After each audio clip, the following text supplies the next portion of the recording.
আজকে বানাবো আলু আর পনিরের নিরামিষ তরকারি। তার জন্য পনিরটাকে পিস পিস করে কেটে নিয়েছি। এরপর এর মধ্যে নুন, হলুদ আর লঙ্কার গুঁড়ো দিয়ে একটু মাখিয়ে রেখে দেবো। অন্যদিকে আমি ডুমো ডুমো করে আলু কেটে নিয়েছি আর টমেটো, আদা, কাঁচা লঙ্কা নিয়ে নিচ্ছি। এরপর গ্যাসে সর্ষের তেল গরম করে তার মধ্যে প্রথমে ম্যারিনেট করে রাখা পনিরটাকে ভালো করে ভেজে তুলে নিচ্ছি। এরপর এর মধ্যে দিয়ে দেবো আলু, তার উপর দিয়ে নুন আর হলুদ গুঁড়ো ছড়িয়ে দিলাম, দিয়ে ভালো করে আলুটাকেও ভেজে উঠিয়ে নিচ্ছি। এরপর গরম তেলের মধ্যে গোটা জিরে ফোড়ন দিয়ে দিলাম।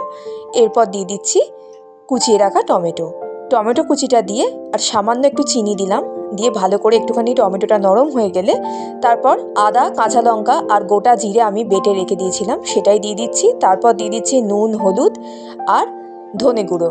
সব মশলা দিয়ে ভালো করে মশলাটাকে কষিয়ে সামান্য একটু জল দিয়ে কষিয়ে নিলাম। তারপরে দিয়ে দিচ্ছি ভেজে রাখা আলুটা। এরপর আলুটাকে দিয়ে আবারও ভালো করে কষিয়ে সামান্য একটু জল দিয়ে সিদ্ধ হওয়ার জন্য ঢাকনা দিয়ে রেখে দেব। ঢাকনা দিয়ে রেখে দিয়েছিলাম প্রায় 10 মিনিট মতো। দেখুন জলটা পুরো টেনে নিয়েছে আর আলুটা খুব ভালোভাবে সিদ্ধ হয়ে গেছে। আর সামান্য একটু গ্রেভির জন্য আবারও জল দিয়ে পনিরটা দিয়ে ভালো করে ফুটিয়ে নিয়ে ওপর দিয়ে গরম মশলা গুঁড়ো আর ঘি ছড়িয়ে নামিয়ে নিলাম পনির আলুর তরকারি।